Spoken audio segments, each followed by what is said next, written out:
Hello, everyone. Welcome this evening to District 1. And I moved my chair around again. It's been a stressful day. Um,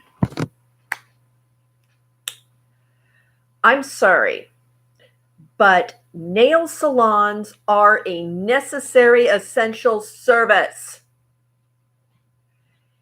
And it's not just the fact that my nails look like shit.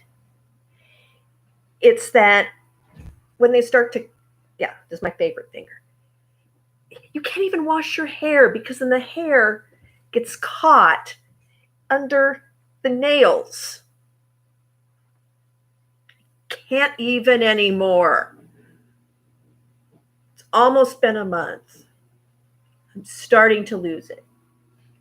So, today's story.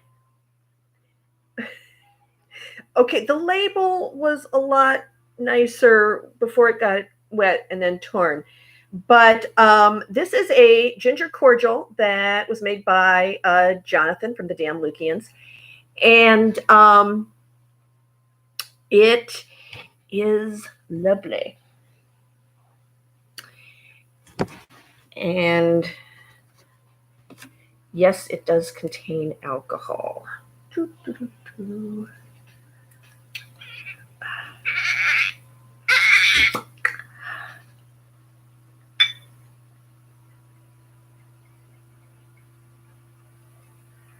These cordials are supposed to be syrupy.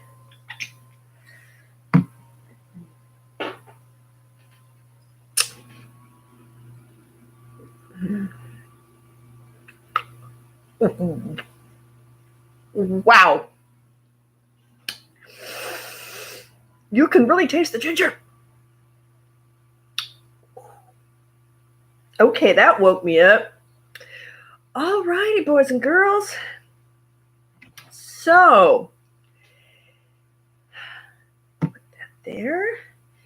Where we left off.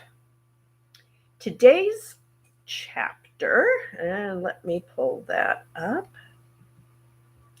is Weiner sighting off the port bow. Like I told you, this trip to Walt Disney World, it was penis all the time. Oh, and if you haven't figured this out yet, these stories are rated PG-13. So, Weiner sighting off the port bow. I'm up at the crack of dawn with no adverse effects from my day of soggy debauchery. I know. I have the constitution of fucking Godzilla. I take my tea outside on the balcony to enjoy a lovely early morning air and see what do I see? Otters! There they are. I am gleeful. I want to run and yell at Roger to get out of bed and look at the otters when I hear a noise to my right and turn to look. Now, you must understand that the balconies at Wilderness Lodge are divided by a piece of wood for privacy, but there is a gap forwards towards the rail and back towards the door. So if you lean forward and your neighbor is at the rail, you can see them. Oh, God damn it. Nobody's out here. What's with all the sirens? Okay. So I glance next door and see a middle-aged man with salt and pepper hair, facial hair, wearing a shirt, and whoa, no pants. Yep, I just saw my neighbor's wiener, and what a wiener it was. Damn. This is starting to be a strange trip. I had to tell Roger about the wiener sighting. He was a bit disconcerted with being woken up so early, and all he wants to know is if Wiener Man's wife is on the balcony in the nude. No such luck. He tells me that unless there's a naked chick out there, he isn't interested, turns over and goes back to sleep. Honestly, I really hope I don't see any more strange wieners this trip unless they come on a bun. The neighbor, the giant bat, and Calvin the deviant dolphin are plenty. I make a trip downstairs to get coffee for Roger so we can get on our way to downtown Disney for some shopping at World of Disney. I thought we would start slow today. A little coffee, a little breakfast, a little shopping, perhaps a little hair of the dog in that coffee, and everything will be good. Now, World of Disney is a huge Disney store. In fact, it's the largest collection of Disney merchandise on property. We spent a ton of time in here while I bought Christmas presents for my nieces as I was looking at a large stuffed Mike, the green eyeball from Monsters Inc. This man next to me said, "What does that do? Does it say something or do something? Does it do anything?" At this point, I was clamping my fingers over my lips, trying to keep the words in my mouth. The woman with him looked at me questioningly, and the man asked what I was going to say. The man answer then just flew out of my mouth so fast, I thought it was going to break the sound barrier. "It doesn't do anything. It doesn't have to. It's called imagination." I took my non-tech, non-talking, non-doing anything Mike the stuffed eyeball and walked off.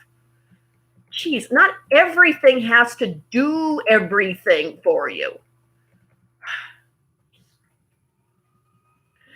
I mean, didn't these people have normal childhoods? Or did they forget that the best present in the whole world for a kid is an empty refrigerator box? It can be a fort, or a spaceship, or a castle, or whatever you want it to be. It could be the strip club down the street. Imagination, people. It's not Nintendo. Okay, rant over. So, we get through the major stores, and I'm becoming a little peckish. I don't know if I told you, but coffee will only take me so far before the acid starts to eat a hole in my stomach. We figured that a nice lunch before heading to Disney Quest to play some games would be the ticket. The problem is the only place to nosh close by is Fulton's Crab House. I have been there before, but it wasn't a happy experience. My previous boyfriend and I had dinner there. The food was average, the prices were too high, and the waiter was weird. I personally think he was from another planet. Hey, maybe he brought the dolphins with him. Roger wanted to try the food, and I was hungry. I figured it was lunch. That's a bit different from dinner, so decided to give it a go. The only roadblock to this spectacular plan was that it didn't open for lunch service until 11:30 a.m., so we had about 20 minutes to wait. We settled down on a bench and decided to people watch to kill time. As we're kicking back, we see a family next to us waiting for lunch as well. They're dressed in their version of their Sunday best. I'm going to pull my soapbox out here and say that while I believe that women should wear whatever the hell they want, little girls should not be allowed to dress like hookers. I'm sorry to tell all of you parents that worship at the altar of Britney Spears, but dressing your 8-year-old like a crack whore is not okay. Did these parents fall asleep in parent class? Do they have no sense whatsoever? I would not let my daughter out of the house looking like that. No, I don't have a daughter, but if I did, I would lock her in a convent if she was dressed like that. I'd do the same thing to my son, and I'd lock him in a convent. Just looking at these girls, I'm overcome with a powerful desire to give them a 20. It was sad. All right, I'm putting my soapbox away now. We ended up having a lovely lunch. I guess they only employed weird alien waiters for the evening shift, or they have a human-only policy now. We managed to beat a hasty retreat as the family was seated by us for as a family was being seated by us with a small child that was screaming nonstop. Our timing was impeccable. We hightail it out of there and head over to Disney Quest. Roger likes video games, so I thought it would be fun for him. Going in the afternoon minimizes crowds and assures you all that you can play any game that you want. Now, sidebar, this doesn't exist anymore. I'll talk about it afterwards. Okay. The Disney website describes the Disney Quest experience. Experience the first ever indoor interactive theme park.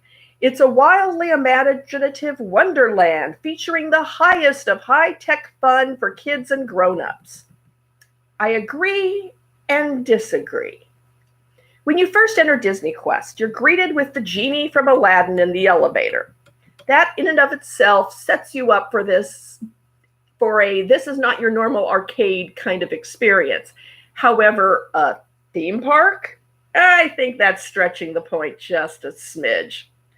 There are 5 different levels with different kinds of interactive games, most of which are covered by your admission.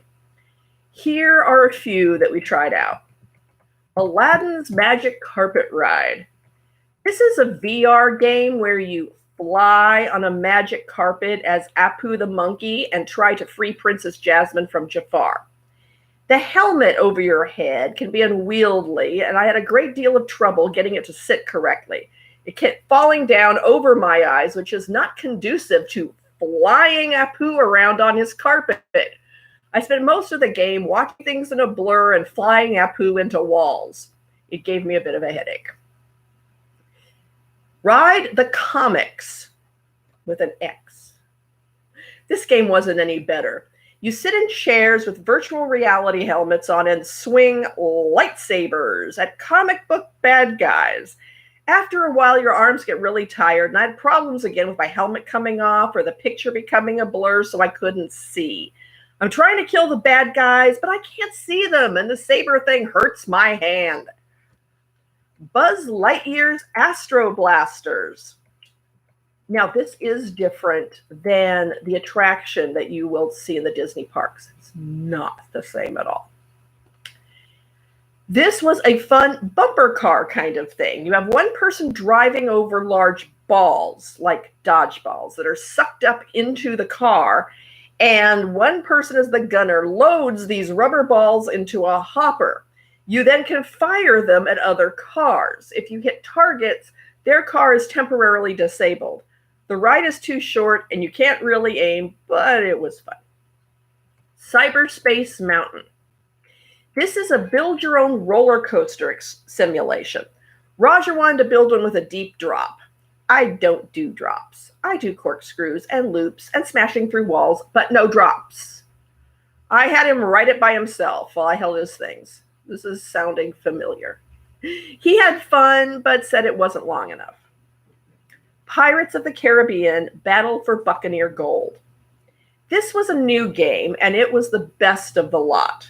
We played this twice. The first time around, we played with another family. The second time, we played by ourselves. The premise is this. You are the crew of a pirate ship. One person is the captain and steers. The rest of the crew are gunners. You have pull cord cannons, kind of like midway medium, lining both sides of the deck of your fake pirate ship. Yes, you are on the set of a ship with screens around you, and you set off on the high seas and must sink ships to gain treasure, kill a sea monster, and then fight against the undead pirate crew and their ship. If you kill them, you get a ton of treasure.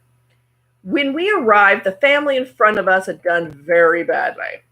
We saw their ship was on fire and sinking to the bottom of the ocean. On our first foray, and this is with the other family, we came in third place overall for the day. When we tried again, we were on our own. The cast member told us that for 2 players, the ship will be on autopilot. Roger worked one row of cannons on one side of the ship while I worked the other. We kicked major booty. We looted and pillaged and wreaked mayhem on the high seas. Our score was just shy of the first place category for top scores that had a full crew. The cast member was all impressed. She said people usually don't do very well with the autopilot feature. Well, we rocked it. Unfortunately, it was time to head back to the lodge for an afternoon dip and to get ready for dinner. I had a craft project to do. While Roger went swimming, I called the maintenance guy up to the room. No, not for that. This is Disney. They don't provide those kind of services. I needed him to cut wire coat hangers into lengths for me. It seemed my Sleeping Beauty dress that I bought for the Halloween party was having a neckline issue, and the sleeve wings were drooping. I decided to line them with wire to help straighten them out. I'm an ingenious monkey. I use tools. Once I feel that my gown looks sufficiently princessy, I leave the room to go visit Roger at the pool. I'm walking down the hallway leading to the pool area when I hear, "Mommy, that boy doesn't have any clothes on." What? I decide to have a quick conversation with God. Okay, God, I know you have a lot to do, but didn't I say this morning that I didn't want to see any more wieners? I look over and see an 8-year-old boy wearing a towel around his waist. I think, oh, the little girl just thought he had no clothes on, but he was wearing a towel. I should be so lucky. The 8-year-old streaker starts running towards the pool, whipping off his towel at intervals, flashing his Vienna sausage to anyone that would look. Great. I wanted to tell him to keep his shortcomings to himself, or that if he kept watering it, it may grow, but I didn't want to permanently damage his little psyche. Anyway, he was fast. He was gone before I could get off a snappy retort. I really hope wieners do not continue to be an issue with the 2 costume events coming up. I give up. I decide to order some room service for us and turn in early. Tomorrow is a big day, and I'll need my strength, especially since God seems to be laughing at my requests. So, that is it for today. The next chapter tomorrow is Perfume Was Not Meant to Be Bathed In. Now, about Disney Quest. Yeah. It was weird. At the time that they first premiered it, it was marginally cool. It was 4 to 5 stories of VR video games, arcade games, eateries, small little things, kind of like upscale Disney bowling alley food. Oh, and probably a cheesecake factory on the ground level or something like that. But the VR tech did not work very well. And yeah, when PlayStation and Xbox really took off with the PS2 and the Xbox 360, it would just look sad and dated. It limped along for a while, and then they finally closed it. But at the time. So, that is it for tonight. I am going to, I don't know.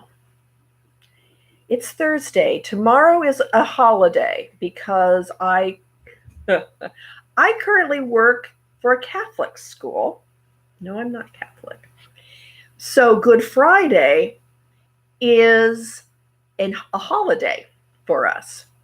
And I was going to be going to Disneyland, use the rest of my chits for food and wine, and on Friday and Saturday. And then Saturday night, I was going to drive back here for the best Easter hunt extravaganza Friend of mine, Beth, her family puts on this huge Easter egg hunt in her little mini family compound. And they have the kids hunt first, where the adults will hide the eggs. And a lot of them are, those plastic eggs, and they have candy in them and prizes. And they'll have like one egg that's like the big prize. And so we'll hide all of those, and then the kids can go out and look. And then the kids get to hide the mini bottles of booze all over the yard for the adults to go look for.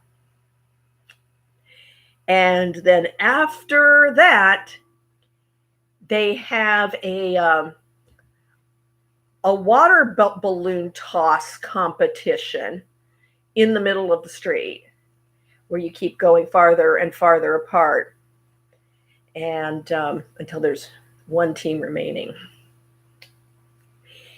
But that's not happening either.